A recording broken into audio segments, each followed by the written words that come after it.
নমস্কাৰ মৰমৰ ছাত্ৰ ছাত্ৰীসকল পুনৰবাৰ সকলোকে আমাৰ কেব এডুকেশ্যন চেনেলটোলৈ স্বাগতম জনাইছোঁ। আজি আমি আলোচনা কৰিম সপ্তম শ্ৰেণীৰ অসমীয়া পাঠ্যপুথিৰ 12 নম্বৰ অধ্যায় নামৰ বেবেৰীবাং এই পাঠটিৰ সম্পূৰ্ণ প্ৰশ্ন উত্তৰসমূহ। গতিকে তোমালোকে ভিডিঅ'টো সম্পূৰ্ণকৈ শেষৰলৈকে চাই যাবা। এতিয়া চাওঁ আহা আমি প্ৰশ্ন উত্তৰসমূহ। প্ৰথমে ইয়াতে আছে তলৰ শব্দসমূহৰ অৰ্থ কাৰ চিন দি মিলোৱা। আমি শব্দ অৰ্থসমূহ মিলাব লাগে কাৰ চিন দি পিনি। ইয়াত প্ৰথমতে আছে নুতুতেৰ অৰ্থ হ'ব নকমে।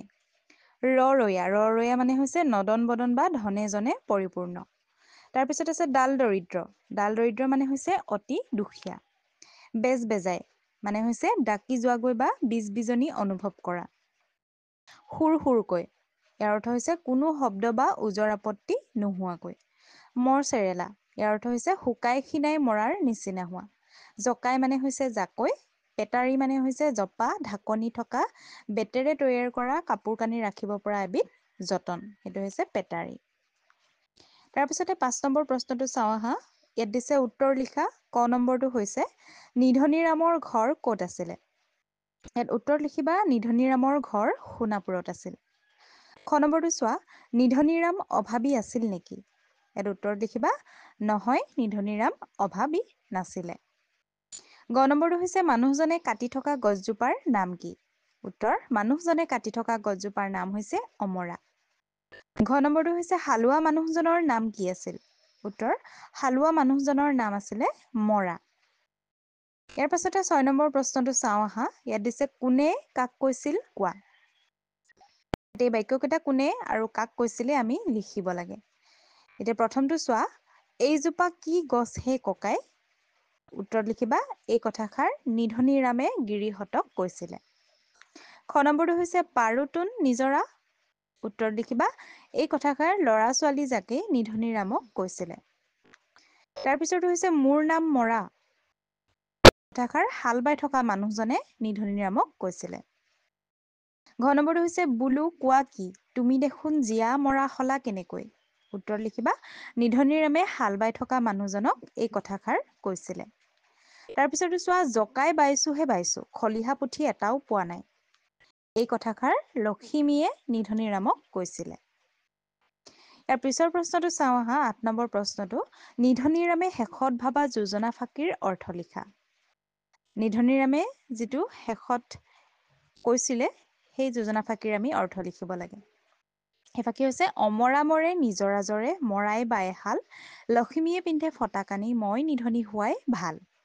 অৱশেষত নিধনীৰামে ভাবিলে যে মানুহৰ নামৰ দ্বাৰা একো নহয়, মানুহৰ গুণ বা কামৰ দ্বাৰাহে মানুহে উন্নতি কৰিব পৰা যায়। ইয়াৰে পিছতে 9 নম্বৰ প্ৰশ্নটো চাওঁ আহা। ক অংশৰ লগত খ অংশ মিলোৱা। আমি ক অংশৰ লগত খ অংশকেইটা মিলাব লাগে।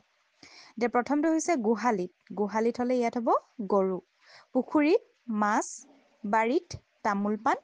ভঁৰালত ধান। ছালত কোমোৰা আৰু ফুলনি ফুল। এইকেইটা আমাৰ মিলোৱা হৈ গ'ল। এতিয়া তাৰ পিছৰ প্ৰশ্নকেইটো চাওঁ আহা। ইয়াতে 11 নম্বৰ প্ৰশ্নটোত দিছে ক অংশৰ খ অংশ লগ লগাই জুৰীয়া শব্দ গঠন কৰা। এতিয়া ক অংশৰ লগত খ অংশ লগ লগাই আমি জুৰীয়া শব্দ গঠন কৰিব লাগে। ইয়াতে এতিয়া প্ৰথমটো আছে ভাই লগত হ'ব ভনী ভাই ভনী। আই বোপাই। পেহা পেহী। জী জোঁৱাই। শাহু শহু। তাৱৈ আমৈ। এইসমূহ। তাৰ পাছতে 12 নম্বৰ প্ৰশ্নটো চাওঁ আহা। তলৰ শব্দবোৰৰ বিপৰীত অৰ্থ প্ৰকাশক শব্দ লিখা। আমি বিপৰীত শব্দ লিখিব লাগে। প্ৰথমটো হৈছে ভালৰ বিপৰীত হ'ব বেয়া। নালাগেৰ বিপৰীত হৈছে লাগে। জীয়া হলে মৰা। নুতুতে হলে তুতে। নিধনী ধনী।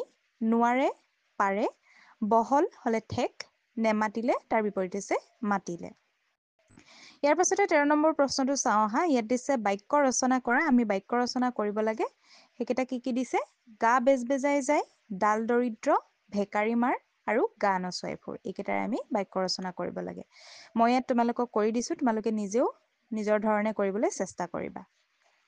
তাৰ পিছৰ প্ৰশ্নটো চাওঁ আহা। ইয়াত দিছে শব্দ গঠন কৰা। আমি শব্দ গঠন কৰিব লাগে। জ্ঞান যোগ ই। ইয়াত হ'ব জ্ঞানী। মান যোগ ই মানি। দান যোগ ই দানী। সুখ যোগ ই সুখী। গুণ যোগ ই গুণী।